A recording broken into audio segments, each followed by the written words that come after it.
नमस्कार दोस्तों, स्वागत है आपका आज की बेहद बड़ी और जरूरी खबरों में। लेकिन खबर में आगे बढ़ने से पहले अगर आपको भी ऐसा लगता है कि मोदी सरकार गरीबों और प्रवासी मजदूरों पर ध्यान नहीं दे रही है और आप इस बात के लिए मोदी सरकार का विरोध करते हैं, तो आप भी इस वीडियो को लाइक कीजिए और इस लाल बटन को दबाकर चैनल को फ्री में सब्सक्राइब करके घंटी बजाइए और कमेंट में लिखिए जय हिंद। रुख करते हैं पहले खबर की तरफ। कांग्रेस का बड़ा आरोप, नमस्ते ट्रंप की वजह से गुजरात में फैला कोरोना।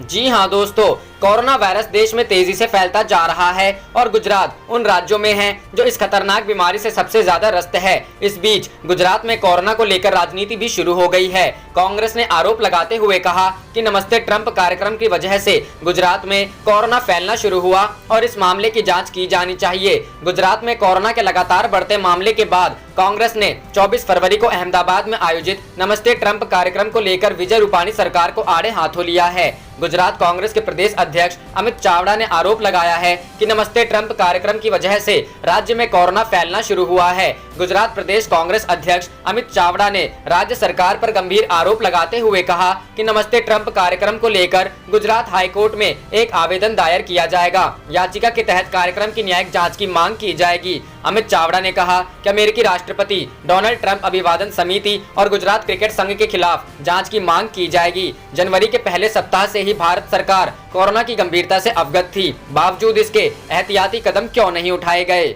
रुख करते हैं अगली खबर की तरफ। सुरजेवाला बोले, पेट्रोल डीजल पर टैक्स लगाकर लूटना आर्थिक देशद्रोह। जी हां दोस्तों, कांग्रेस पार्टी के वरिष्ठ नेता रणदीप सुरजेवाला ने पेट्रोल डीजल के दाम बढ़ाए जाने पर केंद्र सरकार को घेरा है। उन्होंने कहा कि 130 करोड़ भारतीय कोरोना से जंग लड़ रहे हैं, रोजी रोटी की मार झेल रहे हैं, आर्थिक संकट से जूझ रहे हैं और भाजपा सरकार रात के अंधेरे में देशवासियों की खून पसीने की कमाई लूटने में लगी है। उन्होंने कहा कि कच्चे तेल की कीमत पूरी दुनिया में अपने न्यूनतम स्तर पर है, उसका लाभ देशवासियों को देने की बजाय मोदी सरकार पेट्रोल और डीजल पर निर्दयी तरीके से टैक्स लगाकर मुनाफाखोरी कर रही है। विपदा के समय इस तरह पेट्रोल डीजल पर टैक्स लगाकर लूटना आर्थिक देशद्रोह है। पहला 14 मार्च 2020 की रात को केंद्र सरकार ने पेट्रोल व डीजल पर 3 रुपए टैक्स लगा दिया गया। 5 मई की रात एक बार फिर 10 रुपए और 13 रुपए प्रति लीटर का अतिरिक्त टैक्स लगा दिया गया। मात्र 48 दिन में 14 मार्च से 4 मई के बीच मोदी सरकार ने डीजल पर 16 रुपए प्रति लीटर टैक्स व पेट्रोल पर 13 रुपए प्रति लीटर टैक्स लगा दिया। अकेले इस टैक्स बढ़ोतरी से मोदी सरकार जनता की जेब से 1,40,000 करोड़ रुपए सालाना लेगी। दूसरा 26 मई 2014 को जब मोदी जी ने कार्यभार संभाला, भारत की तेल कंपनियों को कच्चे तेल की लागत 108.5 अमेरिकी डॉलर या 6,330.65 रुपए प्रति बैरल पड़ती थी। एक बैरल में 159 लीटर होते हैं, यानी तेल की कीमत थी 39.81 रुपए प्रति लीटर। 4 मई 2020 को भारत की तेल कंपनियों को कच्चे तेल की लागत 23.38 अमेरिकी डॉलर या 1772 रुपए प्रति बैरल पड़ती है, यानी आज देश में प्रति लीटर तेल की लागत 11.14 रुपए प्रति लीटर है। ऐसे में फिर देशवासियों को 11.14 रुपए प्रति लीटर वाला तेल 71.26 रुपए प्रति लीटर व 69.39 रुपए प्रति लीटर क्यों बेचा जा रहा है। रुख करते हैं अगली खबर की तरफ। तेजस्वी का नीतीश पर तंज, घर बैठकर नहीं बाहर निकलकर ले हालात का जायजा। जी हां दोस्तों, बिहार के नेता प्रतिपक्ष तेजस्वी यादव ने राज्य सरकार के स्वास्थ्य और आपदा विभाग को कई महत्वपूर्ण सुझाव दिए हैं। दरअसल कोविड-19 महामारी को लेकर मंगलवार को मुख्यमंत्री नीतीश कुमार ने वीडियो कॉन्फ्रेंसिंग के जरिए सर्वदलीय बैठक की, जिसमें सभी राजनीतिक दलों के साथ सरकार के द्वारा महामारी से लड़ने के लिए उठाए गए कदम के बारे में विचार विमर्श किया। इस दौरान आरजेडी का प्रतिनिधित्व कर रहे नेता प्रतिपक्ष तेजस्वी यादव ने नीतीश कुमार पर तंज भी कसा। कई अन्य सुझाव देने के साथ साथ तेजस्वी ने नीतीश कुमार से कहा कि जिस तरह से झारखंड के मुख्यमंत्री हेमंत सोरेन जगह जगह घूमकर महामारी के खिलाफ अपनी सरकार द्वारा उठाए गए कदमों का जायजा ले रहे हैं, उसी तरह से उन्हें भी अपने घर बैठकर नहीं बल्कि बाहर निकलकर हालात का जायजा लेना चाहिए। तेजस्वी यादव ने कहा कि बैठक में सरकारी अधिकारियों ने जो बातें कही वह धरातल पर नजर नहीं आता, इसीलिए मैंने नीतीश कुमार से कहा कि वह घर से बाहर निकले और देखें कि उन्होंने पिछले कुछ दिनों में जो भी फैसले लिए हैं उनको जमीन पर कार्यान्वित किया भी जा रहा है या नहीं। तेजस्वी यादव ने कहा कि कई अन्य राज्यों के मुख्यमंत्री बाहर निकल रहे हैं, आइसोलेशन केंद्रों पर जाकर व्यवस्था का जायजा ले रहे हैं। हेमंत सोरेन भी पिछले दिनों रेलवे स्टेशन पर गए थे। तेजस्वी यादव ने आरोप लगाया कि बिहार सरकार के आला अधिकारी कोविड-19 के खिलाफ लड़ाई में सरकार द्वारा उठाए गए कदम को लेकर नीतीश कुमार की आंखों में धूल झोंक रहे हैं। तेजस्वी ने कहा कि पिछले दिनों सोशल मीडिया पर कुछ ऐसे वीडियो वायरल हुए हैं जिससे जमीनी हकीकत सामने आ गई है, जिसके लिए बिहार के लोगों को शर्मिंदा भी होना पड़ा है। रुख करते हैं अगली खबर की तरफ। अब योगी सरकार ने बढ़ाए पेट्रोल डीजल के दाम, शराब भी हुई महंगी। जी हां दोस्तों, उत्तर प्रदेश सरकार ने पेट्रोल और डीजल की कीमतों में इजाफा किया है। इसके साथ ही शराब के दाम भी बढ़ाए गए हैं। दोनों प्रस्ताव को योगी कैबिनेट ने बुधवार को पास कर दिया और नई कीमतें तुरंत लागू भी कर दी गई हैं। कोरोना के कारण राजस्व में आई गिरावट के बाद यह फैसला लिया गया है। कोरोना के कारण पेट्रोल की कीमतों में 2 रुपए और डीजल की कीमतों में 1 रुपए की बढ़ोतरी की गई है। अब प्रदेश में पेट्रोल की कीमत 73.91 रुपए प्रति लीटर कर दी गई है, जो पहले 71.91 रुपए थी। वहीं डीजल की कीमत 63.86 रुपए प्रति लीटर कर दी गई है, जो पहले 62.86 रुपए थी। वहीं देसी शराब में 5 रुपए, अंग्रेजी शराब में 180 ml पर 10 रुपए, 180 ml से 500 ml तक 20 रुपए और 500 ml से ऊपर 30 रुपए की वृद्धि की गई है। सोमवार से ही यूपी में शराब की दुकानें खोली गई थी और पहले दिन करीब 100 करोड़ रुपए की शराब बिकी थी। अकेले लखनऊ में सोमवार को 6.5 करोड़ की शराब बिकी थी। हालांकि मंगलवार को शराब की दुकानों पर भीड़ कम देखी गई। नतीजा रहा कि लखनऊ में सोमवार के मुकाबले मंगलवार को 3.5 करोड़ की शराब बिकी। गाजियाबाद में शराब की दुकानें मंगलवार को खोली गई थी और आज सुबह करीब सभी दुकानें स्टॉक न होने की वजह से बंद हो गई। इससे पहले केंद्र सरकार ने पेट्रोल और डीजल पर टैक्स बढ़ाया था। पेट्रोल पर प्रति लीटर एक्साइज ड्यूटी में 10 रुपए की और डीजल पर 13 रुपए की बढ़ोतरी की गई थी। इसके साथ ही अब पंप मिलने वाले पेट्रोल डीजल पर टैक्स बढ़कर 69% हो गया है, जो दुनिया में सबसे ज्यादा है। रुख करते हैं अगली खबर की तरफ। कोरोना के खिलाफ जंग में सभी प्राइवेट डॉक्टर सरकारी अस्पताल में 15 दिन की सेवा दे, नहीं तो रद्द होगा लाइसेंस। जी हां दोस्तों, कोरोना वायरस से देश में सबसे ज्यादा प्रभावित महाराष्ट्र है। यहां कोरोना वायरस से संक्रमित लोगों की कुल संख्या 14,541 है। इस बीच महाराष्ट्र सरकार ने सभी प्राइवेट रजिस्टर्ड डॉक्टरों को निर्देश दिया है कि वह कोरोना के खिलाफ लड़ाई में शामिल हो और सरकारी अस्पतालों में अपनी सेवाएं दे। सरकार की ओर से सभी प्राइवेट डॉक्टरों को 2 टूक कहा गया है कि आप 15 दिन तक सरकारी अस्पतालों में अपनी सेवाएं दे, नहीं तो आपका लाइसेंस रद्द कर दिया जाएगा। हालांकि 55 वर्ष से अधिक उम्र के डॉक्टरों को इससे छूट दी गई है। केंद्रीय स्वास्थ्य मंत्री डॉक्टर हर्षवर्धन ने कहा कि महाराष्ट्र में कोरोना के बढ़ते मामले चिंता का विषय है। मौजूदा वक्त में वहां 36 में से 34 जिले कोरोना की चपेट में हैं। नागपुर और औरंगाबाद में भी कोरोना के मरीज बढ़े हैं, जिस वजह से डॉक्टर हर्षवर्धन स्वास्थ्य मंत्रालय की टीम के साथ महाराष्ट्र के मुख्यमंत्री उद्धव ठाकरे से बात करेंगे। रुख करते हैं अगली खबर की तरफ। रेलवे ट्रेनिंग इंस्टीट्यूट शिफ्ट करने को लेकर केंद्र और बिहार में तकरार। नीतीश के मंत्री बोले 93 साल की विरासत को इतनी ठिठाई से कैसे। जी हां दोस्तों, बिहार के जमालपुर में मौजूद रेलवे प्रशिक्षण संस्थान को बिहार से लखनऊ स्थानांतरित करने के मुद्दे पर केंद्र और राज्य सरकार के बीच रार बढ़ती नजर आ रही है। अब बिहार के जल संसाधन मंत्री संजय कुमार झा ने इस मामले को लेकर एक के बाद एक कई ट्वीट किए। उन्होंने अपने ट्वीट में बताया, जमालपुर में स्थित Indian railway institute of mechanical and electrical engineering को मुंगेर से बाहर शिफ्ट करने को लेकर रेल मंत्रालय के आदेश पर बिहार ने सख्त प्रतिक्रिया जताई थी।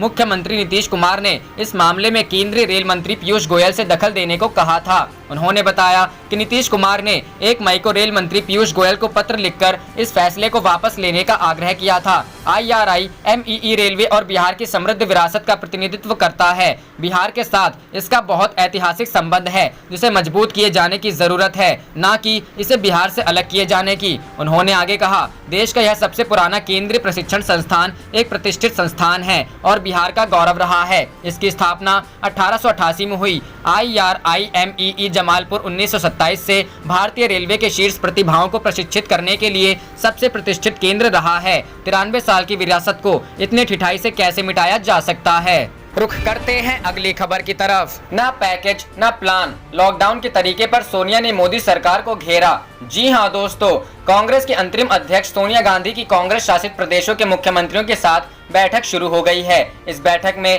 पूर्व प्रधानमंत्री डॉक्टर मनमोहन सिंह और पूर्व पार्टी अध्यक्ष राहुल गांधी समेत कई नेता मौजूद हैं। इस दौरान सोनिया ने मोदी सरकार पर निशाना साधा।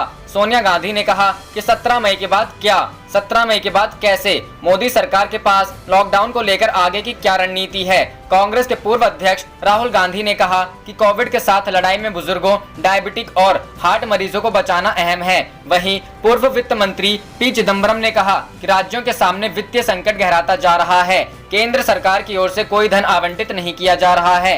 बैठक में राजस्थान, पंजाब, छत्तीसगढ़ और पुडुचेरी के मुख्यमंत्रियों ने केंद्र से राहत पैकेज की मांग की है। राजस्थान के सीएम अशोक गहलोत, पंजाब के सीएम कैप्टन अमरिंदर सिंह, छत्तीसगढ़ के सीएम भूपेश बघेल और पुडुचेरी के सीएम नारायणसामी ने राहत पैकेज की मांग की है। वहीं राजस्थान के मुख्यमंत्री अशोक गहलोत ने कहा, जब तक व्यापक प्रोत्साहन पैकेज नहीं दिया जाता तब तक राज्य और देश कैसे चलेंगे। हमने 10,000 करोड़ का राजस्व खो दिया है। राज्यों ने पैकेज के लिए बार बार प्रधानमंत्री से अनुरोध किया है, लेकिन हमारी बात को अनसुना कर दिया गया है। रुख करते हैं अगली खबर की तरफ। सुप्रीम कोर्ट ने पूछा, रेलवे दे रहा 85% किराया। एसजी बोले, मुझे यह बताने का नहीं मिला है निर्देश। जी हां दोस्तों, कोरोना वायरस के बढ़ते प्रकोप को देखते हुए देश को लॉकडाउन किया गया है। लॉकडाउन में फंसे प्रवासी मजदूरों को उनके घर पहुंचाने के लिए सरकार ने श्रमिक एक्सप्रेस ट्रेनें चलाई हैं, लेकिन अब इसके किराए को लेकर सियासी घमासान शुरू हो गया है। प्रवासी मजदूरों को घर वापस लाने के मुद्दे पर सुप्रीम कोर्ट में एक याचिका दाखिल की गई थी, जिसकी सुनवाई मंगलवार को की गई। द टेलीग्राफ की एक रिपोर्ट के मुताबिक इस सुनवाई के दौरान जब सुप्रीम कोर्ट के जस्टिस अशोक भूषण की अध्यक्षता वाली बेंच ने केंद्र सरकार से किराए को लेकर सवाल पूछे, तो सरकार की तरफ से मौजूद सॉलिसिटर जनरल तुषार मेहता ने इसे लेकर कोई जवाब नहीं दिया। सॉलिसिटर जनरल तुषार ने कहा कि उनके पास टिकट किराए के अनुपात को साझा करने के कोई निर्देश नहीं है।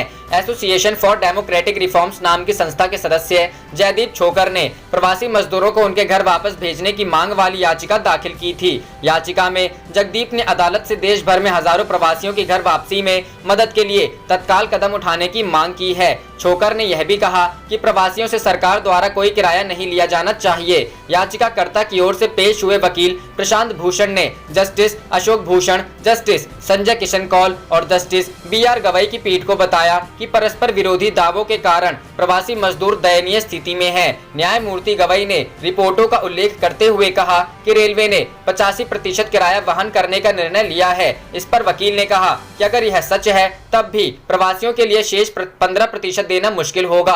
आश्चर्य है कि रेलवे को यह राशि भी क्यों नहीं वहन करनी चाहिए। न्यायमूर्ति कौल ने तब मेहता से पूछा कि क्या केंद्र वास्तव में किराया का 85% दे रहा है। इस पर सॉलिसिटर जनरल ने कहा कि उनके पास रेलवे और राज्यों द्वारा किराए के अनुपात को साझा करने के लिए कोई निर्देश नहीं है।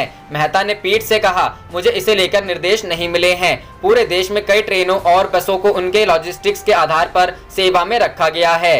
रुख करते हैं अगली खबर की तरफ। मजदूरों का ट्रेन किराया देगी पंजाब सरकार, 35 करोड़ के बजट को मंजूरी। जी हां दोस्तों, पंजाब सरकार ने शुरुआती तौर पर प्रदेश में फंसे प्रवासी मजदूरों को वापस भेजने के लिए 35 करोड़ रुपए की मंजूरी दी है। पंजाब के जलंधर से 1200 मजदूरों के पहले जत्थे को झारखंड ट्रेन के माध्यम से भेजकर इस पूरे कैंपेन की शुरुआत कर दी गई है। राज्य सरकार का अनुमान है कि 5 से 6 लाख के करीब प्रवासी मजदूर पंजाब से ट्रेनों के माध्यम से वापस जा सकते हैं। अन्य मजदूरों को सड़क मार्ग से भेजा जा सकता है। इस पर राज्य सरकार को करीब 640 रुपए प्रति व्यक्ति टिकट पर खर्च करना होगा। शुरुआती तौर पर नेशनल डिजास्टर रिलीफ एक्ट 2005 के तहत 35 करोड़ रुपए के बजट को कैप्टन अमरिंदर सिंह ने मंजूरी दी है। प्रदेश के तमाम डीसी को अधिकृत किया गया है कि वो जिस तरह से स्पेशल ट्रेनों की रवानगी अलग अलग प्रवासी मजदूरों के प्रदेश में करवाएंगे, वैसे ही भारतीय रेलवे को इसकी पेमेंट भी कर दी जाए। ट्रेनों से जाने को लेकर अफरा तफरी ना हो, इसके लिए जाने वाले व्यक्तियों के मोबाइल पर SMS भेजा जाएगा और उस SMS को देखकर ही जा रहे व्यक्ति की मेडिकल स्क्रीनिंग करने के बाद उसे भेजा जाएगा।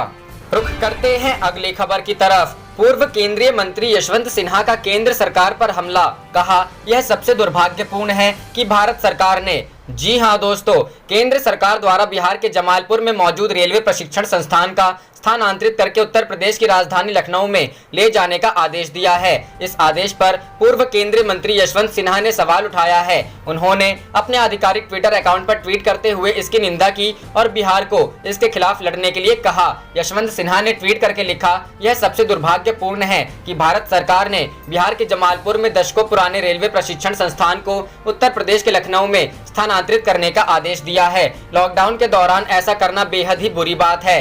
बिहार को इसके लिए लड़ना होगा। बता दें कि ये मुद्दा राजनीतिक रूप से लेता जा रहा है, क्योंकि बिहार के मुख्यमंत्री नीतीश कुमार ने इसे प्रतिष्ठा का प्रश्न बना लिया है। उन्होंने रेल मंत्री पीयूष गोयल को पत्र लिखकर केंद्रीय रेल मंत्रालय के आदेश को लखनऊ से जमालपुर वापस लेने के लिए आग्रह किया है। नीतीश कुमार का स्टैंड को गलत करार नहीं दिया जा सकता। कोरोना के बीच बिहार बीजेपी की माने तो यह फैसला अनावश्यक है। पूर्व केंद्रीय मंत्री व बीजेपी से खुद बाहर निकलने वाले नेता यशवंत सिन्हा सोशल मीडिया पर काफी एक्टिव रहते हैं। आए दिन किसी न किसी मुद्दे पर अपनी राय रखना नहीं भूलते।